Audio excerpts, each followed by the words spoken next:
Hi everyone, welcome back to Kimberly's Fabric Stash. I'm Kimberly and today I'm going to show you how to put together this very sweet 14-inch applique pillow just in time for Valentine's Day. Before we begin, be sure to hit that like and subscribe button so you can see more projects, how-tos, and get some ideas. And as always, I'll have links below that will take you to instructions and supplies that I used in this video. Be sure to leave comments and let me know what you liked best or ask a question. I will respond to questions after the video has ended. So let's go ahead and get started. So to begin our project, I've gone ahead and pre-cut most of the applique pieces and I've prepared the background, which when you look in the instructions, it will tell you to cut a piece of fabric 15.5 inches square.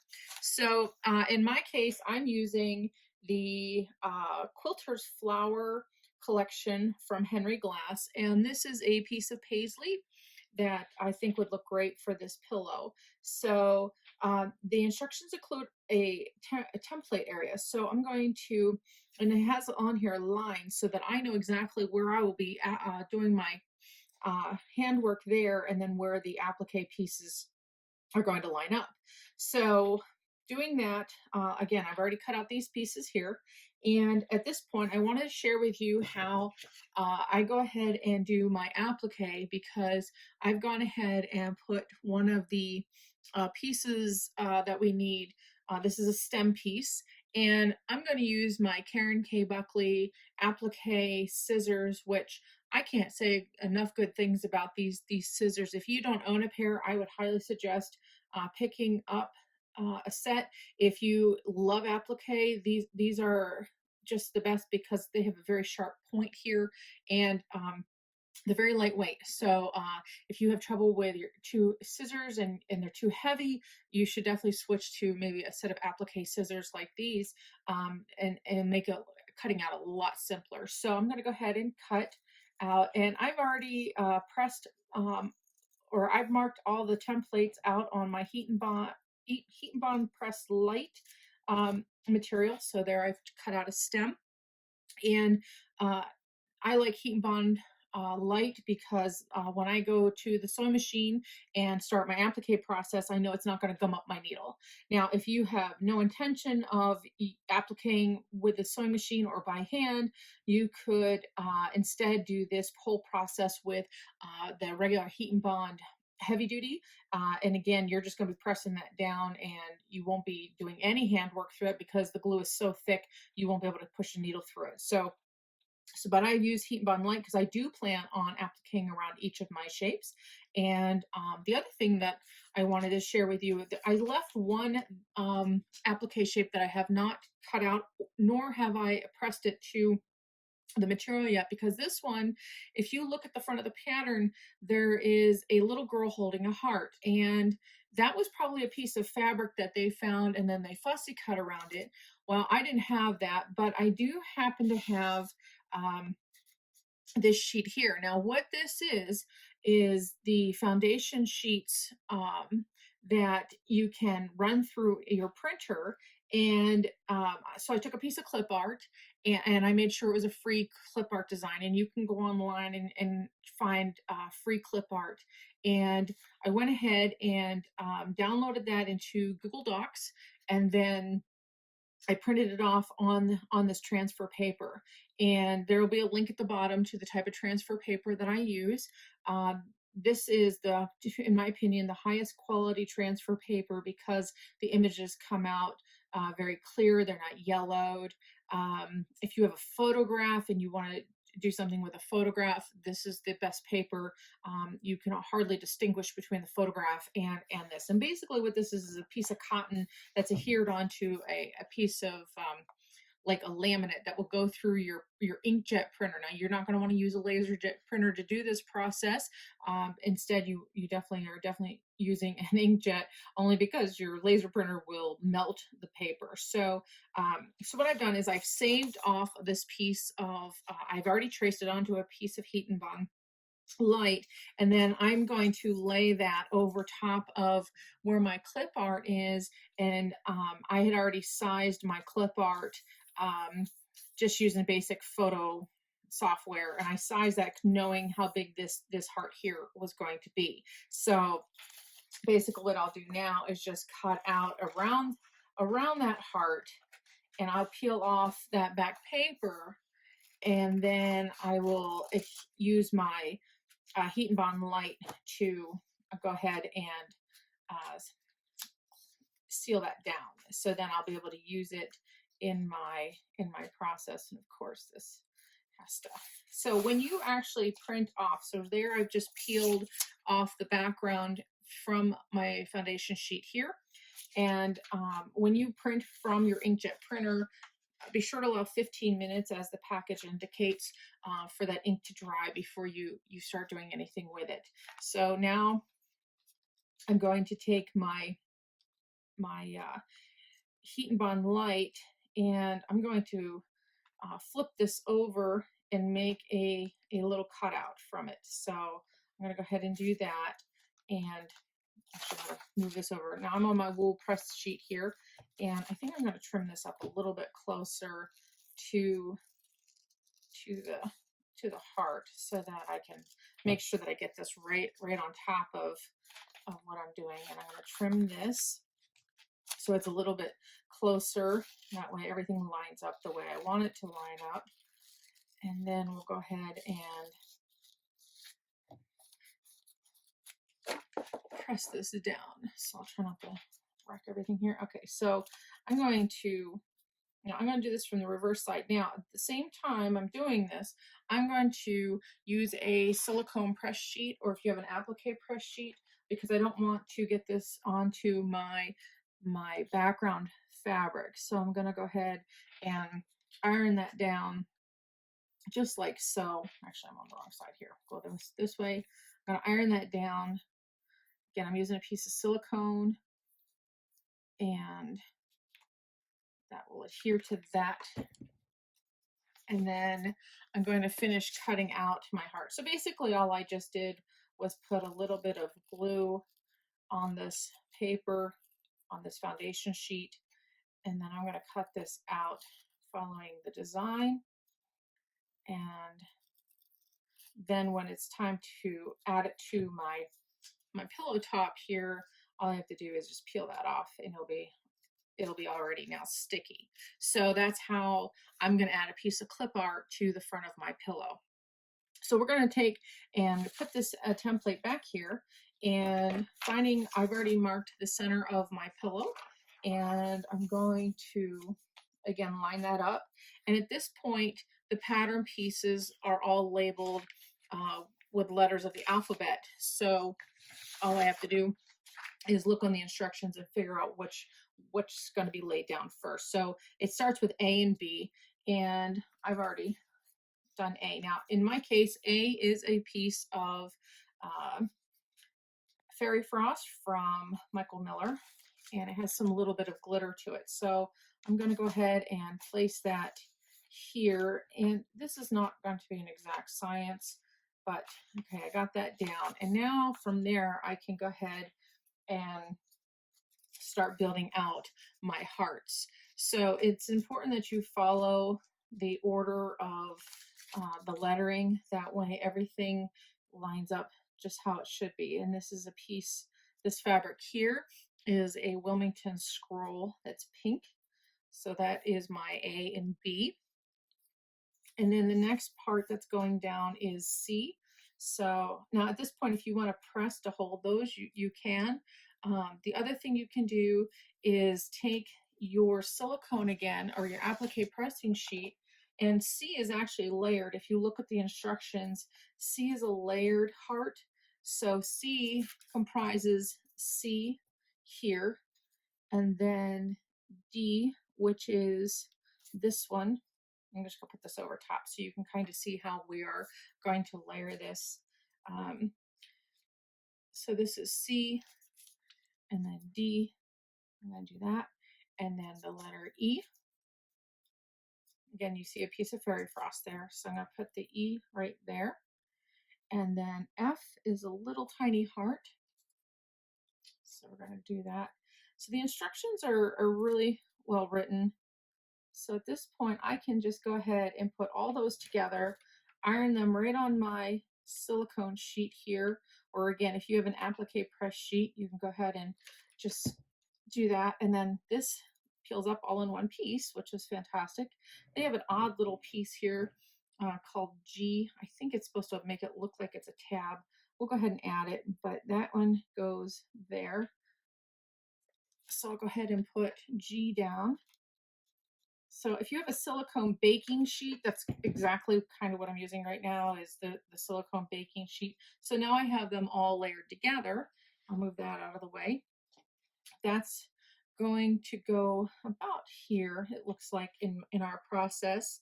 And then the one that we did with the heart is also piece D, the one with our clip art. So I'm going to go ahead and place that one here. That looks very sweet. I really like that. It's very, very vintage. If you didn't get a close up, here's the close up.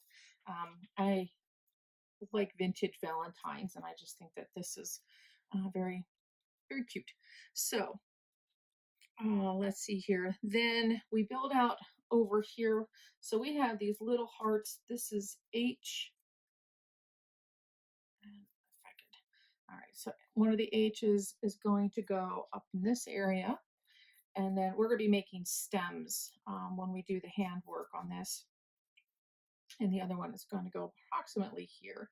So I'm just looking at the pattern and it's giving me an indication of where all these pieces are going to go. So the other H is down in here. Hopefully you can still see that. Yes, you can. And then we have a J, which is a leaf. So this J is going to go approximately here. The other one goes right off of that as well. And the other thing I like about the Heat and Bond light is the fact that the papers peel off easily. So I'm not over here struggling trying to peel papers all afternoon. They just kind of peel right off.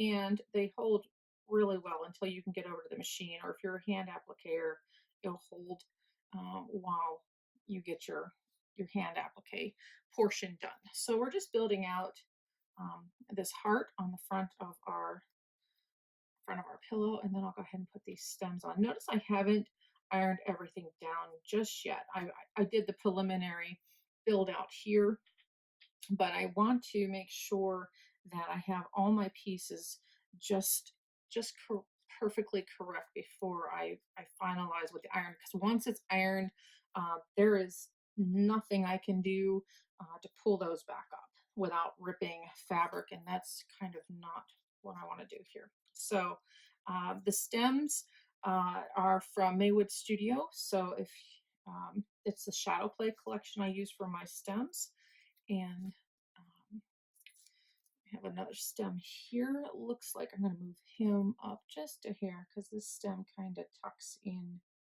right like that. And he's actually a little higher even. So we're going to move that there. So we have our H kind of going like this, because basically what's going to happen is there's going to be a stem that comes off from the back side. And this little piece here, so this one is holding that one, and then this stem, this tiny stem here, is supposed to be holding the main heart. So each of the stems is holding a heart, so that goes like that. And at this point, I think we're ready to press. Let me double check my instructions. Looks like I have everything just about right. So I'll go ahead, iron it down, and then we'll take it over to the machine. We'll applique around it, and then we'll do some of that handwork. So I'm going to go ahead and I'm on my wool pressing mat, by the way. If you are familiar or have heard of these or have one yourself, I highly suggest a wool pressing mat. It basically presses everything from the back side, and that kind of sounds odd to say, but when you're pressing a piece of fabric, the heat comes into the wool, and then it pushes it back through. So you get a solid press every time. And notice I'm not ironing back and forth. We don't iron, we press. So these are all going to get pressed down. I'm on a cotton setting. So if you're kind of new to applique, all the appliques are done on a cotton setting. So at this point, the appliques are down. That went pretty easy, and we're going to move this over to the machine, applique it, and then we'll come right back. Okay, we are back and ready to trace the words that we're going to hand embroider. So basically what I did is took the pattern, put it behind my fabric, and I'm using my friction pen here to go ahead and trace the letters. And I like the friction pen because once I'm all done, I can hit it with the iron and the line will go away. The important part right now is to not hit these lines with the iron until I'm all through, but these will stay on the fabric until I'm ready to get rid of them. Unlike a air soluble pen, which if you've ever used one, you know that you have a very limited amount of time to get whatever done with an air soluble pen because it does disappear. I had a friend who marked out an entire queen size quilt top one time with an air soluble pen, and she went upstairs. She marked out the quilt. She went upstairs, made dinner, had dinner with her family, came back downstairs only to find that all of her marks were gone. So this is why we really like the friction pens because these marks will stay on this fabric until I'm ready to have it go away. So I'm going to go ahead and finish marking this out. Then we'll go ahead and get our thread and needle and start doing the back stitch.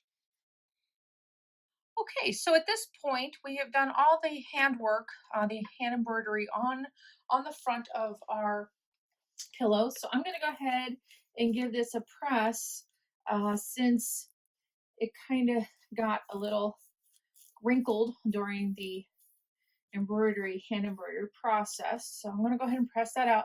Notice that the purple lines from the friction pen have disappeared. And at this point, a couple things I wanted to point out. The embroidery was done, and prior to doing that, I stabilized it with a piece of flannel behind the embroidery. That would give it some stability. It doesn't have to be an expensive piece of flannel, just a piece of flannel. And then the next part of this process is going to include doing some machine quilting. So I've taken a layer of batting and I've placed it behind here, and I'm going to go ahead and put it under the sewing machine and do a grid as suggested in the pattern. Okay, so we're back. We have done our 1.5-inch crosshatch across the front of the pillow. I did go into the applique area. And then what I'm going to do is take the iron and go ahead and remove any purple lines left from the friction pen that I used to mark the cross hatches. I just used a plain white thread to do this portion, and I also used a walking foot because I didn't want any of the fabric edges wrinkling or the fabric moving as I stitch. So I did a straight stitch this way, a straight stitch this way to lock that down, and then I proceeded with my hashes. Now at this point, we're going to deviate just a hair from the instructions. The instructions want you to make bias binding for the going around the edge of the pillow for the end. And coming over from home decorator days when I used to do custom window treatments, I've decided I'm going to do cording instead. So I've gone ahead and got a 6/32 piece of cording, and I cut a bias strip 1.5 inches wide. So I'm going to go ahead and put this on the sewing machine, and I'm going to use my zipper foot to lock this down, and I'm going to make a corded edge to my pillow instead of a binding edge. So we're going to go ahead over to the machine and get that done, and we'll come back and show you what that looks like. People have never made bias cording, so I'm going to go ahead and give a demonstration on how to do that. You'll notice here that I'm using my zipper foot, and I'm going to take the needle. I've gone ahead and put the cording inside of the fabric, and I'm going to push that needle all the way over as far as possible against the edge of that cording. So as it's sewing, it is almost going into the cording, but not quite. And then I'm going to wrap this over, and I'm going to sew right along, and I'll slow that down a little bit. I'm going to sew right up against that edge with my zipper foot and make a tight cording, so that when we go over to the pillow, this will be nice and tight, and it'll give us a finished edge. Knife edges are fine on pillows, but I like my pillows to be a little more decorative. So we're gonna go ahead and make this, and then I'll show you how to put it around the edge of the pillow. Okay, so what you're looking at here is the back of the pillow with its backing. So the pink that you're seeing here is the absolute back. So I have right sides together right now, and you're going to notice that my pillow is a little bit tapered. This is actually not straight anymore. In Home Dec, we taper the corners so they look a little more formal and decorative. So basically, if you choose to taper, all you have to do is measure in a 1/2 inch from the corner and find the center from here to here, make a mark, measure in a 1/2 inch, and then just draw a line that way, and that tapers that pillow. So at this point then I have my cording, and I've already pinned my back to the front so it doesn't move on me, and I'm basically going to flip this over now. And then what I'm going to do is I'm going to take this over to the machine, and I'm going to make sure that I have the cording turned in right there, and I'm going to again use that zipper foot and sew this down. Now there will be a joint in the cording, and that's kind of like joining bias tape for a quilt. So that's nothing to get really concerned about, because you just cut the cording out of a small section and it's not too difficult. So we're going to go ahead and do that, and then we'll flip out the pillow and put it over the pillow form that I've made, and we'll see how this looks. Okay, so we have successfully added our cording to the pillow, and considering I haven't done a corded pillow in probably 6 years or better, I'm pretty happy. I realize that I'm going to, if I keep doing this, going to have to go out and get a cording foot for my machine so that I can get much closer to the edges of this of the cording. But I'm pretty happy with it. Like I said, it's been a little while. So there's the front, and I'm giving it a good press before I go ahead and put on this into, I'll put the insert into this, just because I want to make sure that all those corners are nice and flat. I'll take care of those pokies there once I get it onto the pillow. Now, like I mentioned, I made my own homemade pillow. I just took some muslin and made a square, and went ahead and stuffed it. Just general stuffing. I'm not getting all crazy with batting. Just whatever was at the local craft store at the time. Back in the day, we used to order 50-pound cases of stuffing because we were making a ton of pillows every week. So I'm going to go ahead and shove this pillow into my cover, and then we're not doing a zipper closure on this. I don't, decorative pillows, I find we really have no need for a zipper closure. Like I said earlier, it's not getting washed. It's a decoration. So I'll hand close this with a slip stitch, and that way it'll be all done. So, and it is normal to have a struggle putting your pillow into the cover. It's just par for the course, as they say. So I'm going to go ahead and make sure all that is into that corner. All my corners are nice and tight. So you can start seeing here that we have this pillow. This edge I will go ahead and slip stitch closed, and when I see you next, we're going to have our completed pillow all set, ready to go for Valentine's Day. So we'll be right back. Okay, so here's our finished 14-inch pillow, brought to you by the great pattern that we used from allpeoplequilt.com. And I hope you enjoyed the process. Hope it gave you some ideas. And I appreciate you taking the time to join me today. So again, be sure to like and subscribe to Kimberly's Fabric Stash YouTube video page here for more ideas and projects. Thank you for watching and have a blessed day.